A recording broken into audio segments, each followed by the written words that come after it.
Good evening and welcome back to our weekly Halacha question and answer shir. Question: when there is a snowstorm on Shabbos in a place where there is an Erev, can we put salt on the snow in order it should melt? The answer to this question is like this. There is a machlokas rishonim if a person is permitted to take ice or snow and place it in a place which is warm and is going to melt automatically through the warmness of the place. According to most Rishonim, there is no problem. You could put it in such a place since you don't do anything directly. It is only you're putting it in a place which is eventually is going to melt. So you don't do anything and there's no problem. But the Sefer HaTrimah writes that it's asur, even though you don't do it, but you're putting it in a place which is going to melt automatically. The Sefer HaTrimah holds it is a problem and it's asur to do. The Alter Rebbe in Siman Shin Chuf Sif Tezayin writes that Me'ikar Adin we don't paskin like the Sefer HaTrimah. So Me'ikar Adin we paskin it's not a problem, but we should be machmer like the Sefer HaTrimah if there isn't any reason to be mekel. That means if it's not b'mukum ha'tzoyrech, you should be machmer like the Sefer HaTrimah, even if you don't do it directly to melt the ice. It is only you putting it or you doing it that it should melt automatically. If it's not a tzoyrech, then you should not do it because there is a Sefer HaTrimah who is machmer. Now, when you take salt and you put it on the snow, goes into this machloikas. According to the Sefer HaTrimah, you have a problem. According to the other Rishonim, it is permitted. Why? Because when you put salt on the snow, the salt will start melting eventually the snow. The sharpness, the acid of the salt will start melting the ice, and eventually it's going to melt. So, according to other Rishonim, it's not a problem, because you don't do it directly with your hands. According to Sefer HaTrimah, it is a problem. But since in this case it is a eis hatzoyrech, because you want to put salt in order people shouldn't slip and get injured, and that is called Sefer HaTzoyrech, Memukim HaTzoyrech. So therefore, you don't need to be machma like the Sefer HaTrimah, and then it's permitted to put salt on the snow, even though you have in mind that the salt should melt the snow. But since you're not doing it directly with your hands, there is no problem. Since it's eis hatzoyrech, you have a good reason to do it. So therefore, yes, you could do it on Shabbos and put salt on the snow. Now, if a person got dirty when he walks on the street and there is a snowstorm or there is snow on the street and he wants to clean his hands and take some snow and rub it against his hands, now this will be also l'kila alma, because that's already you doing it b'yadayim. You're taking snow and you're rubbing it on your hands in order to clean your hands. That's already doing it b'yadayim, and that is called marasek es hashelek, and that will be also l'kila alma. The same will also go if a person is on the street and wants to say a duvish b'kedisha, and he wants to say brachos or whatever it should be, and his hands is not clean, not physically clean, but it's not clean to say brachos. He touched his arm, or he touched his feet, or he touched his shoe. He cannot take snow and rub it against the ice in order to wash his hands, because that's already doing it marasik is hashelik b'yadayim, and that's not called eis hatzoyrech, because you can wash your hands other ways, or you could rub your hand against a house, against a stone, against other things, which is shif yadayim will help. So therefore, you could not take ice and rub it against your hands in order to wash your hands. But what you could do, if it's eis hatzoyrech, you could stick your hands into the ice, into the snow, without rubbing it. So this is this you don't do anything b'yadayim. So this you could be Michael. But taking a piece of snow and rubbing it against your hands when it's dirty or you want to wash your hands, it is not permitted, even according to the Rishonim, which are choilik on the Sefer HaTrima. Now, continuing to this question before, can we shovel the snow on Shabbos?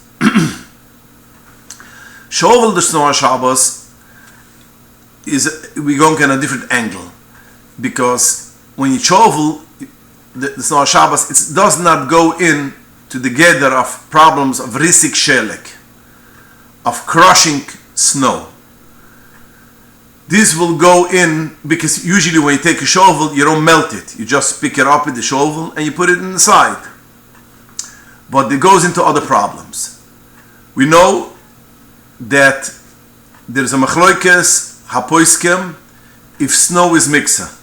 Now, snow which came down before Shabbos is not miksa.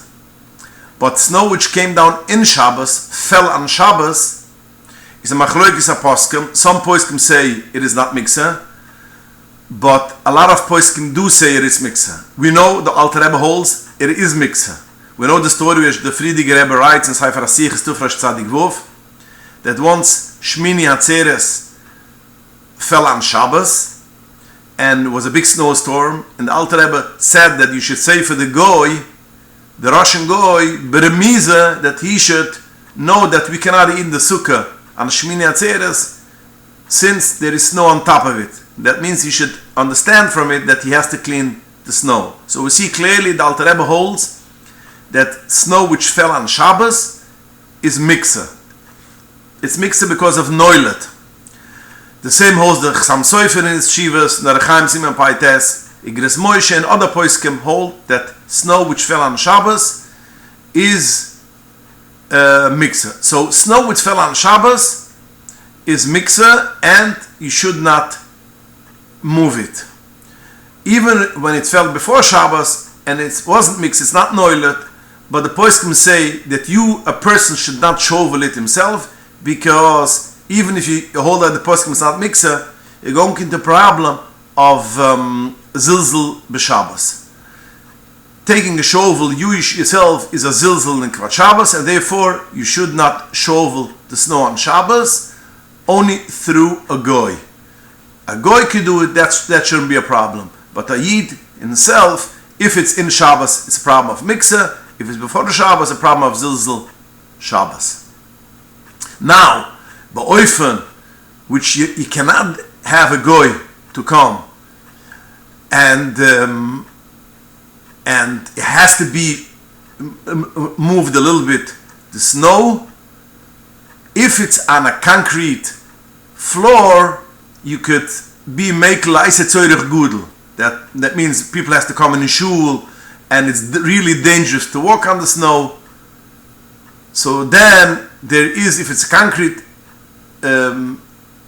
floor, then you could shovel it. If not, you're going to get a problem of mash vegimas, because if it's grass or something else, you might fill in holes. You're going into a problem of a issa deraisa.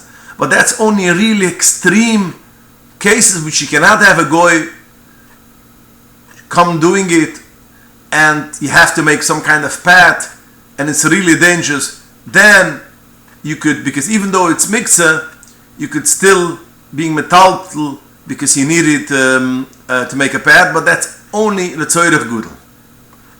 Making a snowman and snowballs or other kind of shapes through snow will be a problem, halachadik. Making a snowman will be a problem of koisef, according to the poskim, Shmir Shabbos Kelchusa and Machzel Yui and other poskim. And making snowman or other shapes will go into a problem of boina or mamarach, because you're making sure that it should be nice and smooth. So no, you cannot make no snowmans, no snowballs, and nothing with the snow, even if it fell before Shabbos and it's not muktzah. If it fell on Shabbos, it's muktzah in any case. But I'm talking even if it fell before Shabbos, which is not muktzah, there's no noilet before the Shabbos, it's still also to make any kind of shapes with the snow. Next question.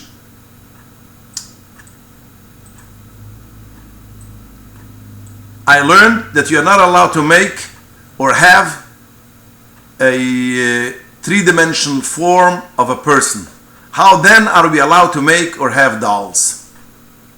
A very good question. The Mechaber writes like this: it is osur to make any tzira of which is in Lamaila in heaven. You cannot make a tzira of Srufim, Vefanim, Malachi Ashuras. And then the Mechaber writes, V'chain tziras udem levadoi, it's not permitted to make, because tziras udem is also one of the tzuras which you have Lamaila. So therefore, it is also to make a tziras udem Lamaila. The Mechaber writes, all these things is also even if you make it only lanoi. That means just to have it for beauty, have a toy. If a goy made it for Eid, it is also to keep on it. Now, what is the reason of this Isser? The problem of is because it will look like that you are oivet to one of the tziras, that you are bowing, that you are oivet avodah zura, so to speak, that you are oivet avodah zura to one of these tziras, and therefore you cannot make all these tziras. This is the makar of this halacha. So the question goes, if a person has a dal, what's the heter to make a dal which is basically a tzira, a full tzira, a full picture of a person? So it is a chashash that you are oivet this dal, so how come you are permitted to having the dals? Now the answer is like this. The poskim bring up this question. There's in Priho Asuda, there's a Chiva Chaylik Gimel Simalamad Ches, which they write that since the Torah brings down B'Shem the Ramban that all the tzuras, all these kind of dolls, all these kind of statues, which are not respectful items, that means it's made of junk, it was made of not respectful quality, not respectful material, and people throw it around, people are mazalzel on it, so the Torah brings down B'Shem the Ramban, there's not a problem. So all our dolls, most of them at least, which are made of plastic, junk, and you have it stays on the floor, and you take it off, a hand, a feet, you put it together, you throw it, all these kind of things goes into this heter of the Torah B'Shem Ramban, that it's a not a respectful item, so we have no problem, and no chshad that you are oivet to this doll. But where you're going into the problem is, today's day there's also porcelain dolls, nice dolls, which is made of stone. And these things, this is already a bigger problem, because this is not non-respectful item. This is already a respectful item. This you don't throw around, this you don't play around, this you have on a chest, etc. You have some kinds, some of them made from silver. This will go and have a problem. So the Chassam Sofer in Chaylik Vov Simon Vov writes that if you take off a tiny piece of the nose of the ear, it's enough, and it's not considered anymore a full statue of a person, and that's enough. It brings down that the Gemara in Avodah Zarah Daf Nin Gimel writes that if you took off a piece of the tzura, that's enough. Rasha Oizen, Rasha Choitum. So therefore, the minig was but the Chassidim and Shemasim, when they had dolls in their home, and they did it even by junk dolls. They took off a piece of the nose or a piece of the ear, and that should solve the problem.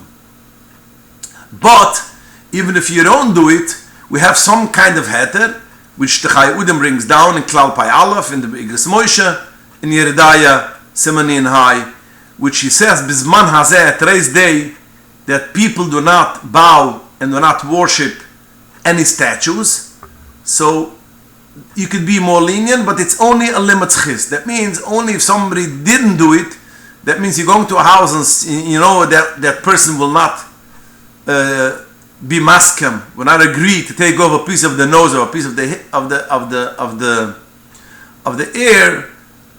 A limit chis is that after all we have this Moshe and the Chai Udam which writes that bisman hazeh it's not a chashad. But lekitchil, if you have a porcelain doll, you should take off a piece of the nose of the ear, and that also goes if you have a silver one. Anything which is more respected and you don't throw it around, the children do not play with it, you should take off a piece. It is just nice to note a story which my father used to tell, that the Tzele Maruf, Reb Leib Yitzchak Grimwald, a big tzaddik and big godel, which he once a family came into him with a problem. The wife had to go through a very serious operation, a very dangerous one, and they had a simcha in their house, and he came to the simcha in their house and he saw such a dal which wasn't cut any piece. It was a full dal. So went over, took a knife, and he cut a tiny piece of the nose of the doll, and he went over to the lady and said, you don't need any more an operation. I made the ready operation and you are going to be fine. And this is exactly what happened, that she got well and she did not have any operation, surgery. So we see from this that having a doll, especially something which is respectful is a problem, and it's not kedai to do, and you should make sure to cut off a piece or of the nose of the ear. Next question: when davening mincha bisman mincha gedoyle, can we say kirbonas for mincha if it's before the zman? That means you want to start kirbonas before the zman and just start ashray from the zman mincha. And the answer is the poskim right, Shiva Shagamayr, Heilig Zayin, Siman Aleph, and other poskim right that since kirbonas is a heilig, is part of mincha, then you should not say kirbonas before the zman of mincha. So again, no, you don't say kirbonas before the zman of mincha. Question: can you please discuss what a person is allowed to throw out in trash and what has to be put in geniza, like work from school, etc.? This is a little bit long and complicated question, but I'm going to just say it in a few words. Geniza, which we have today's day, is the poskim have a whole shmiz. If it needs to geniza, what it needs to be geniza. Now, if you have a paper which has only maramekoimas of things, then you could throw it out. There's no need to put in geniza. But if you have, that means if you get from school just the maramekoimas, it does not need to go in geniza, and you don't have to do anything with it. Just throw it away in the garbage. But if you have papers which has divrei Torah on it, even though it is English, then you should not throw it away. The same will also be if you have let's say a test which has shailas and halacha, you don't need to put geniza. We'll get to it. Then you shouldn't throw it away. And the same will also go to newspapers which has dvar Torah. You should not throw it away. But it does not need to geniza also. And all this what we just mentioned, that means papers which have dvar Torah in English, or papers which have questions for a test, halachadige questions, or newspapers which has divrei Torah, or even the papers which you throw in the shuls, which you put in the shuls with divrei Torah which wasn't read yet.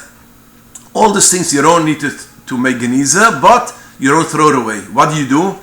You put it into a bag, possible if it's possible a double bag, and then you could throw it into the garbage. Because then you put it in, you didn't put it in the garbage directly, which is be'oifen fin zilzel, oifen fin busy.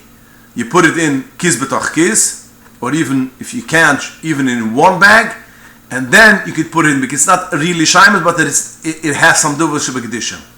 But all other things which has, that means from sidurim or svarim, or even a thing which is a person learned in it already, that means the papers of what you have in shul, sichas hashvi, etc., which people learned already, this you should put in geniza, because that's already considered like it's a sefer, and then you should put in geniza. But anything which is not real shemas, you could put in a bag or in a double bag and throw it into the garbage. So when it comes to homework from the school, you got to put it in one of these categories. If it's just maramakoyim, that means it's only notes of places which you can look alike. Let's say, for instance, it has notes that according to Isser Boirer, you could look in Shulchan Aruch Siman Shin Tes, and if you want to have something in Eire Shabbos, you go Siman Reish Samach Vuv, etc., etc. This kind of things, this you could throw away. But anything which has Divrei Torah, if it wasn't read, or if it's in English, you should put it in a double bag and you could throw it away. But if it was read already, that means if it's the Divrei Torah which was read, or it's a sefer, or it's a piece of a siddur, or anything, even if it wasn't read, you should put it into geniza regularly. Okay? Thank you for joining us, and please join us next week and submit your questions to inbox@Anash.org. Good night and have a wonderful week.